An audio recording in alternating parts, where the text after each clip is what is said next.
Good morning, Terrell here. Another beautiful day in Arizona. Gonna go pull an engine out of a car up north about 2 hours in, I believe, Prescott or Prescott it's called. Do a little video here kind of showing you my process, just the day, maybe some beautiful views up there. Stay tuned, we're gonna pull this engine out of an 03 Subaru. It's supposed to be a JDM block I had installed about a year and a half ago. I have no idea the miles on it, and long story short, the previous customer had the car, sold the car, the new guy bought it, drove it a couple months, and unfortunately it seems like he has spun a rod bearing. I'm assuming the block just had a really high miles on it. So we're gonna go pull that engine out of that car, bring it home, pull it apart, and kind of see what the damage looks like. Alright, I just got everything loaded up. I'm gonna go grab some gas and a drink. I'll show you the back of the truck so I can see what I'm taking with me. So if you're gonna go pull an engine yourself, you'll know kind of what you'll probably need. Right off the bat, we got a Toyota Tacoma. Great vehicle to bring up. Got my engine lift. We've got a couple different ropes. Got a couple in here as well to make sure that we can grab the manifold if I can't get a bolt to work. I've got tire for the engine to sit on. I also have things in there to hold the engine down in here. I have the jack right there and 2 jack stands, and then I have a pry bar on top of it. We should be good to go. Just a couple hour drive up there, go grab this engine. All right, I just got up here to Prescott. Show you the outside, it's quite pretty. Nice and pretty. Got my truck up here. There's the WRX I'm pulling the engine out of, and I'll show you the motor.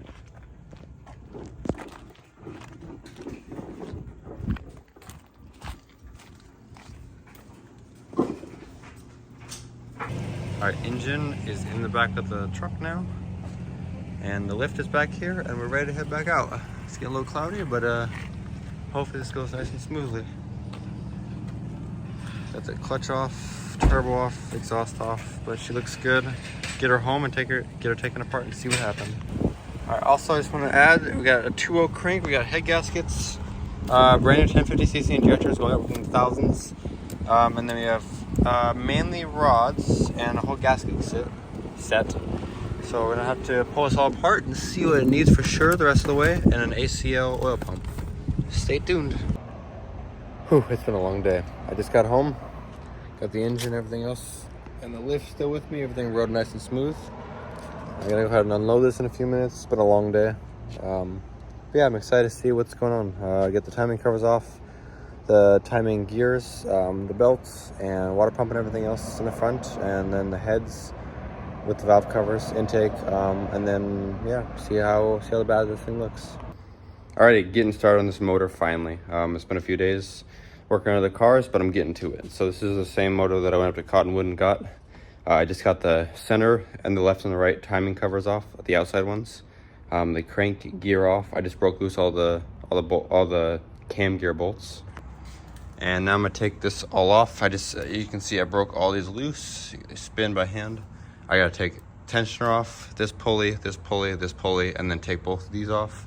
And then I'll take the intake manifold off, and then both valve covers, take the heads off if I can today, and make sure that the pistons all survived, and then can I go from there? All right, timing stuff's all off in the front. I got to get the crank gear off still.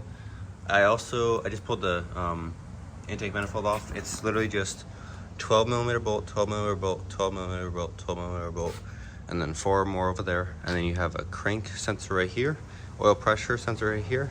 You have coolant sensor right here, and then you have a NOx sensor here, and then typically you have a coolant line, but we deleted made the bypass happen. And you have a PCV line here, and then typically this is a JDM motor, so it doesn't actually have the coolant crossover thing that goes up, so we don't have to worry about that. And then the other thing you have to do on this is take off the coil packs. So there's 2 12s, one here and one here. And same thing on the other side, one there and one there. And the whole thing comes up and sitting right here at the moment. And next thing I'm gonna do is probably get these heads off and then have to go to work. Alrighty, next thing is you pull the valve covers off. It's 1, 2, 3, 4, 5, 6, 7, 8 10mm bolts. Valve cover comes off, and you take off the cam cover bolts. Just there's 2 10s, 2 10s, 2 10s on both cams. and then I pull both off. This one's just about out. And then I have head studs on this motor, so I'll pull all the head studs out, and then I'll have this head off, and then we'll see if there's any damage on top end. All right, I got this head off. It looks like, I think it looks pretty good inside as far as pistons and stuff go. Nothing broken. A little surprised, but very happy. You can try to get the other head off. These walls look pretty good. A little bit of oil in there, but nothing major. So, head gaskets definitely seem to have survived. I'm gonna go ahead and pull the other one off and probably call it a day. And then make a second video pulling this short block off, or short block together, or apart. All right, I just got home from work and I pulled the other head off here. You can see both pistons look good. And then I went ahead and pulled the oil pan off. And this rod good, this rod bad. See if I can make a noise for you on camera.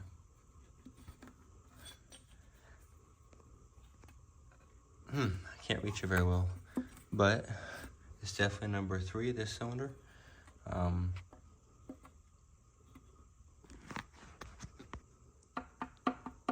Yep, you can hear it by hand. Pretty toasty, so it needs at least one rod. Seems like that's the only one that's actually bad. The other ones look pretty decent. That one just looks like it's starting to get burnt. And then I can get this block rebuilt. We've got solid mounts on this thing, and hopefully get her going in the next week or so. It'd be amazing. Continuation of that video, after I had shaken that rod bearing, and you can see how bad it was. Got everything to the side right now. We have rods, crank, bearings, waiting for the main bearings to show up, waiting for the pistons and the piston rings to show up, and then intake and exhaust gaskets, and then of course all the cam seals and all the other seals. But thank you for watching, and I'll do another video, probably putting this one together, measuring the piston rings. Again, thank you for watching.